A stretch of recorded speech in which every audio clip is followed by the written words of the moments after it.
Growing up, our house was like a fortress of strict rules and sharp expectations. I'm Emily, by the way. My dad, Richard, co-owned a big tech company and believed in running our family like a corporate boardroom. My mom, Helen, stayed at home, her life revolving around maintaining the perfect household and making sure me and my sister, Anna, stayed on track, her version of track. Anna, 3 years my senior, was the star child. She aced everything without even trying. Or so it seemed to me, always stumbling in her shadow. Our parents, especially Dad, made it clear they had high hopes for us. Hopes that pretty much mapped out our entire lives: top grades, elite college, prestigious careers. This particular evening was like any replay of a tired old sitcom. Dinner was tense. The clinking of cutlery on fine china always seemed louder when the air was thick with expectation. Dad's eyes darted from Anna to me, like he was mentally tallying points on some parental scoreboard. "So, Anna, your economics teacher called today. She's impressed with your latest project. Said it was college-level work," Dad announced, his voice tinged with pride. Anna smiled, the perfect daughter glow up on full display. "Thanks, Dad. I really pushed myself with this one." His gaze swung to me.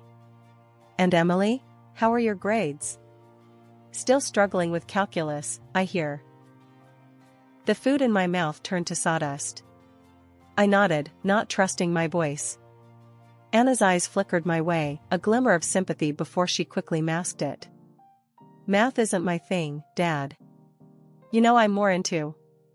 "Math is everyone's thing if they put in the effort," he cut me off. His tone wasn't mean, just matter of fact, as if he was discussing the weather or a stock market trend. Mom chimed in, her voice softer but no less insistent. "Your father's right, Emily. You can't just give up because something doesn't come easily. Look at Anna. She works hard. Why can't you be more like her?" I bristled. "I do work hard. Just not at things that matter to you." Dad's eyes narrowed. "What does that mean?" "It means I have other interests. Like art."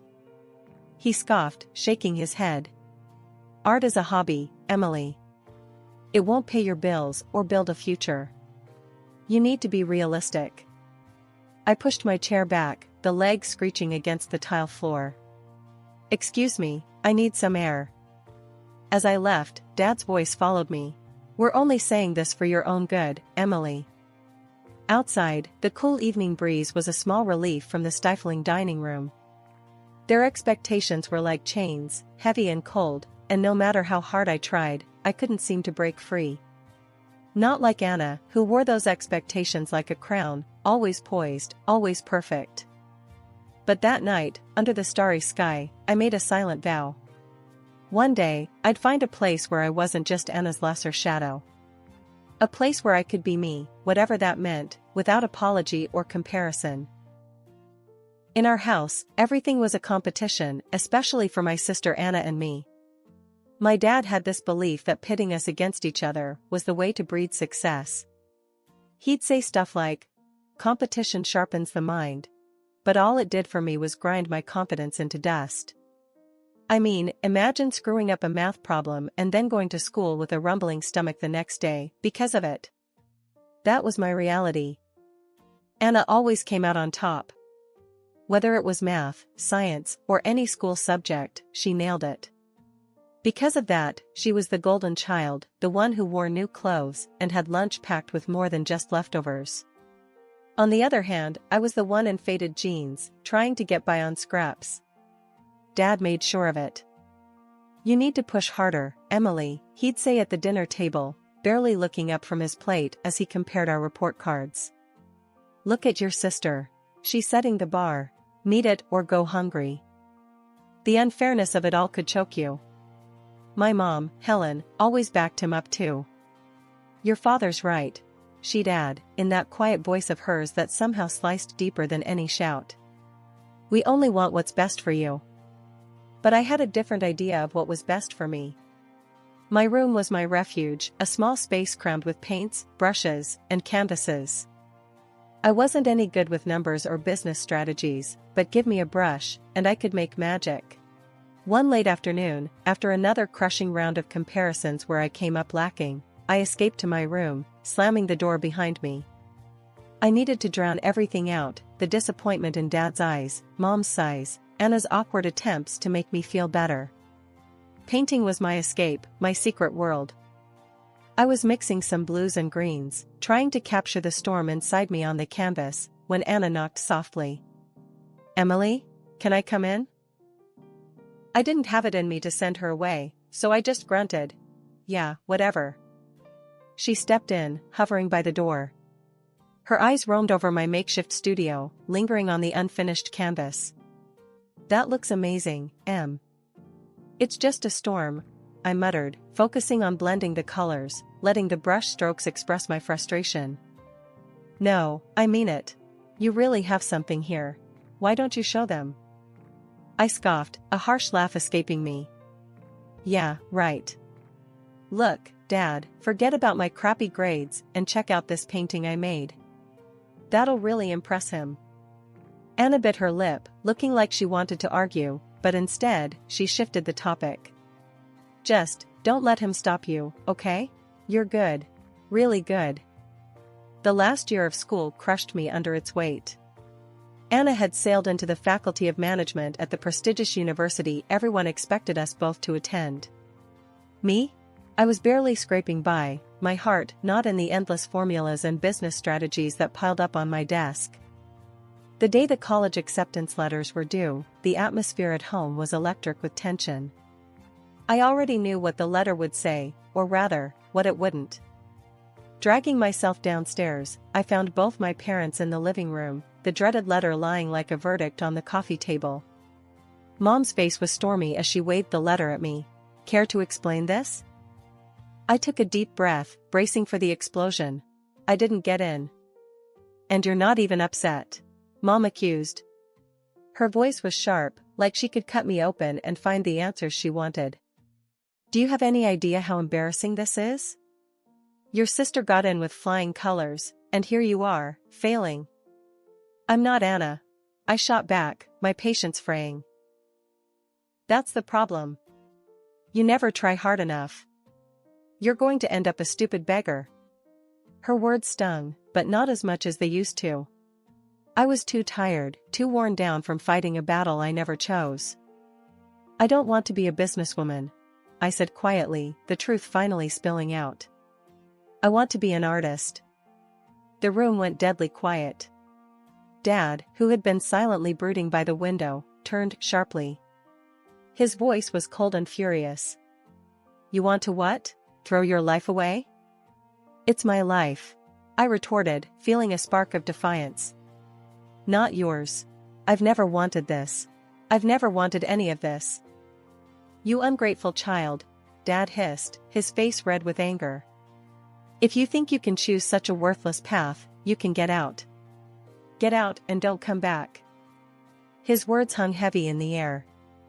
I looked from him to Mom, who was shaking her head, tears of frustration, or was it disappointment, in her eyes. "Fine," I said, my voice steadier than I felt. "I'll leave. I don't need this. I don't need any of you." As I stormed upstairs, my heart pounded so loudly I could barely hear my parents arguing in the background. I shoved my clothes, my sketchbooks, a few cherished art supplies into a bag. With each item, I felt a chain breaking, a piece of the old, suffocating life falling away. When I walked out the door, suitcase in hand, Dad's final words were a cold goodbye. "You're no daughter of mine anymore." I stepped out into the unknown, the evening air cool and slightly biting against my face.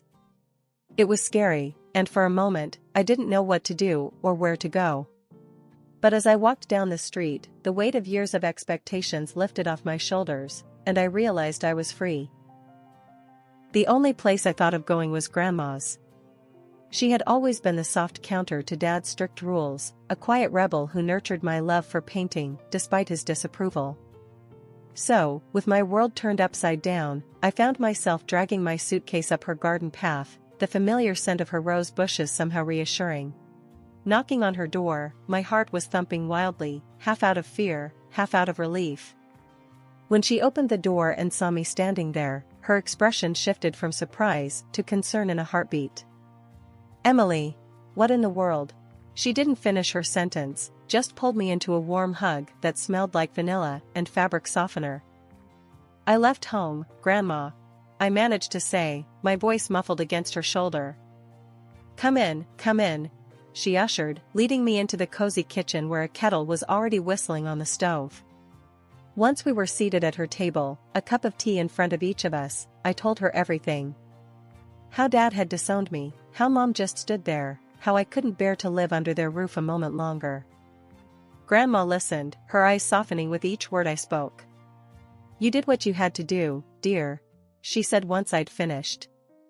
"And you'll always have a home here with me."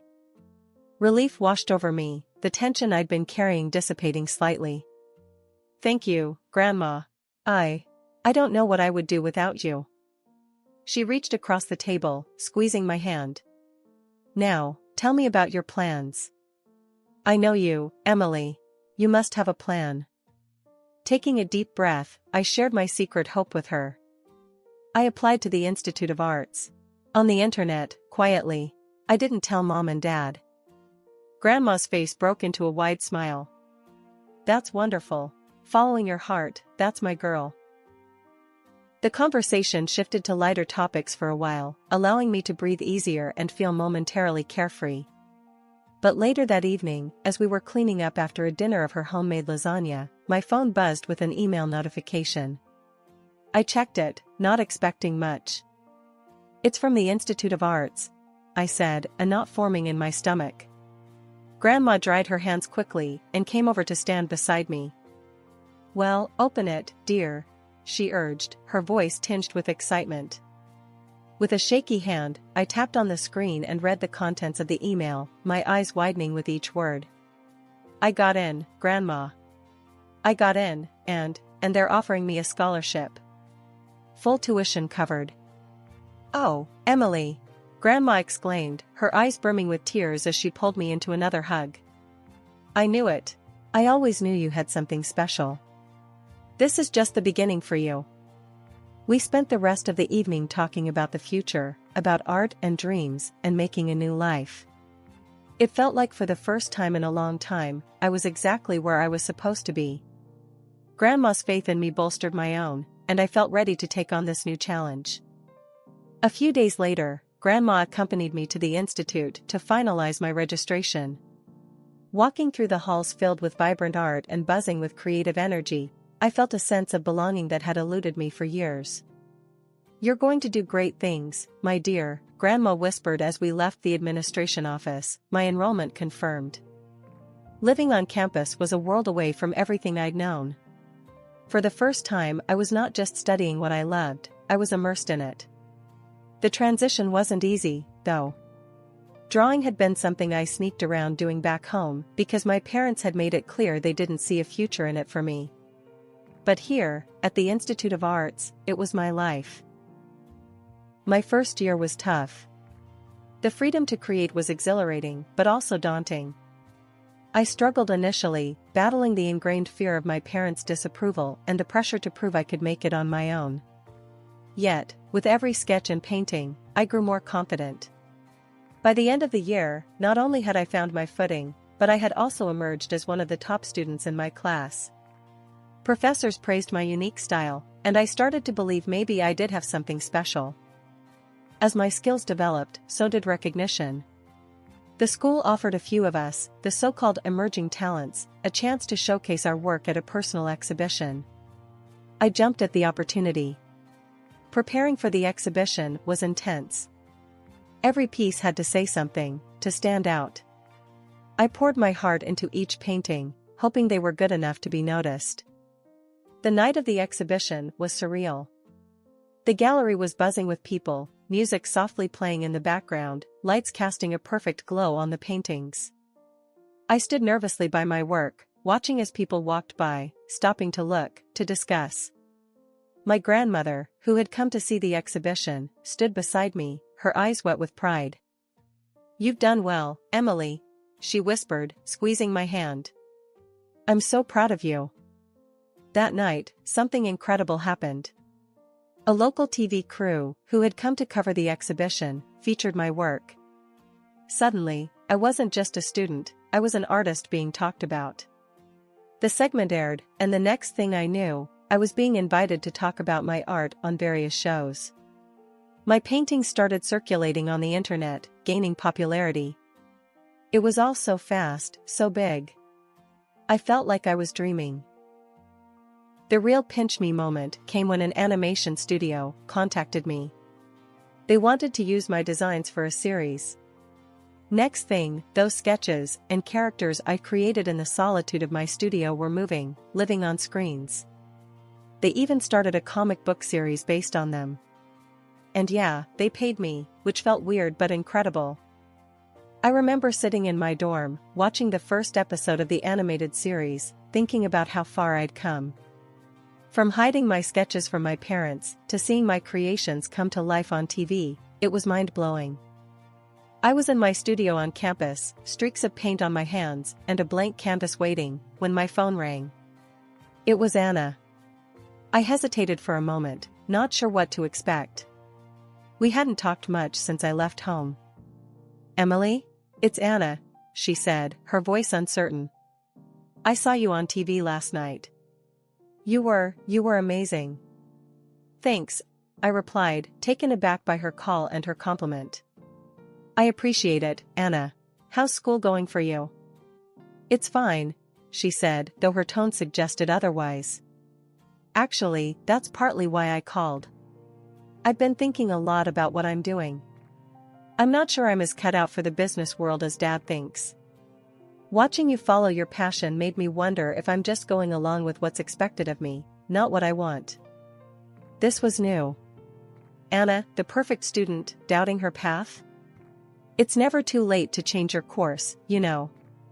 If you're not happy, maybe it's time to think about what you really want, I said, more as a friend than as her estranged sister. "Yeah, right," she laughed softly. "Maybe I need a bit of your courage. We can share some of mine. I've got plenty to go around now," I joked, easing the tension. A few weeks later, Anna came to visit me. She toured my studio and my latest works, her interest genuine. It was strange but comforting to have her in my space, seeing the part of my life that had caused so much distance between us. "You really are talented, Emily," Anna said as she looked around at the paintings, the sketches, and the splashes of color everywhere. "It's my world," I told her, feeling a surge of pride. "Wanna try?" She hesitated, then smiled. "Why not?" Handing her a brush felt symbolic, like I was welcoming her into my life in a way we hadn't shared since we were kids. As Anna and I laughed over her crooked paint strokes, I realized that this recognition was all I had really wanted from the start. As our laughter died down, Anna's expression turned serious. "You know, when Mom and Dad found out about your TV spot and the shows, they were furious. Dad said you're defaming the family name with your doodles. They really don't get it, Em." The word stung, but I wasn't surprised. "Let them think what they want," I said, shrugging. "I'm not living for them anymore, Anna. I'm living for me. And for the art." "Yeah," Anna nodded, looking around at all the colors and shapes that filled my world now. "You've built something beautiful here, Em. Don't ever let them tell you otherwise." Hearing that from Anna, knowing that she saw the value in what I was doing despite our parents' disapproval, meant everything. It solidified my resolve to keep going, no matter what they said or did. I was an artist, and that was something no one could take away from me. It had been 6 months of peace and creativity when it all came crashing down during one of my exhibitions. I was showcasing some of my latest work, which had drawn a decent crowd, buzzing with chatter and admiration. That's when my parents stormed in, their faces thunderous. My father, his face red with anger, scanned the room until his eyes landed on me. Without hesitation, he marched over, my mother trailing behind him, her eyes darting nervously around the room. The moment he reached me, he erupted. "This is what you left your family for? These ridiculous paintings?" He gestured wildly at my art hanging on the walls. "You're shaming us, Emily. You think this is a real job? Artists are just drug addicts pretending to be profound. I was stunned, words failing me as his voice echoed off the gallery walls. Before I could gather my thoughts, he lunged at one of my paintings, his hands clawing at the canvas. I gasped, stepping forward, but the gallery organizer was quicker. He called security immediately. "Sir, you need to leave. Now," the organizer demanded, as two guards quickly intervened, pulling my father away from the damaged artwork. The aftermath was a blur of apologies from me to the guests and the gallery owner, assurances that this was an isolated incident. But the damage was done. The evening was ruined, and so was my mood. Over the next few days, my phone was bombarded with texts from both of my parents. Each message was a dagger, full of accusations and predictions of doom. "You'll come crawling back once you realize the real world isn't kind to dreamers," one read. "You think you're successful? This is just a phase," said another. I tried to ignore them, but each beep of my phone brought a fresh wave of anxiety. It wasn't until I received an email notification about the animated series based on my artwork that I found a sliver of vindication. The series had just crossed another 1,000,000 views, and the comments were overwhelmingly positive, praising the creativity and unique style. Fueled by a mix of anger and pride, I copied the link to the YouTube page and sent it to my parents with a simple message: "See for yourself." After that, the messages stopped. Their silence was louder than all their criticisms combined. Maybe, just maybe, they had watched the videos and read the comments. Perhaps they finally understood that my art was something real and valued by others, even if they couldn't see it themselves. 2 years had flown by when my sister Anna called me with news that shook our family to its core. Dad had lost his business due to a betrayal by a foreign partner, and they were financially ruined. They had to sell the house and move into a small apartment. What's more, Anna decided to leave the prestigious university she never truly loved and was planning to transfer to another college to study landscape design, something she was genuinely passionate about. During the holiday season, I visited Grandma's house, where Anna was now staying. She was beaming with genuine happiness, a stark contrast to the stressed sister I remembered. "I've got a scholarship, Emily," she told me as soon as I walked in. "I'm finally studying what I want, and I'll be living here with Grandma." "That's amazing, Anna. I'm so proud of you," I replied, embracing her tightly. Grandma joined in, hugging us both. "You girls are so talented," she said, her eyes twinkling with pride and love. Over the next 3 years, my career as an artist flourished. My paintings were featured in top galleries across the country, and I managed to carve out a name for myself in the competitive art world. My work sold for substantial amounts, allowing me to live comfortably and continue pursuing my passion. However, the past has a way of catching up. One day, as I was setting up a new series of paintings in my studio, my parents walked in. The sight of them was startling. Dad looked frail and worn, a shadow of his former self, and Mom was dressed far more modestly than I had ever seen. "Emily, we need to talk," Dad began, his voice weak but urgent. I nodded, leading them to a small sitting area in the corner of my studio. "What's going on?" I asked, although the tight knot in my stomach already had an inkling. "We're in a bad place, Emily," Mom started, her voice trembling. "We've lost everything, and we need your help." Dad coughed slightly before adding, "You've done well for yourself, which we knew you would, despite what we said. We were hoping you could lend us some money. Help us get back on our feet." The request hung heavily in the air, thick with irony and desperation. I took a deep breath, the memories of their dismissal and harsh words echoing in my mind. "You both disowned me when I chose this path. You said I would fail and wished me nothing but the worst," I reminded them softly, yet firmly. "Yes, but we're still your family," Dad insisted, looking at me with eyes that were pleading yet prideful. "I built this life on my own, without any help from you after you turned your backs on me. You made it clear then that you didn't want anything to do with me or my career," I continued, my voice steady despite the turmoil inside. Mom looked down, tears starting to form in her eyes, while Dad simply stared, his expression unreadable. I'm sorry, but I won't be giving you any money, I concluded, the finality in my voice mirroring the closure I felt in my heart. They stood, the air thick with tension and unspoken words. We hope you reconsider, Emily, Mom said softly as they turned to leave. Watching them walk away, I felt a mixture of relief and sorrow. It was a difficult decision, but necessary to protect the life and boundaries I had fought so hard to establish.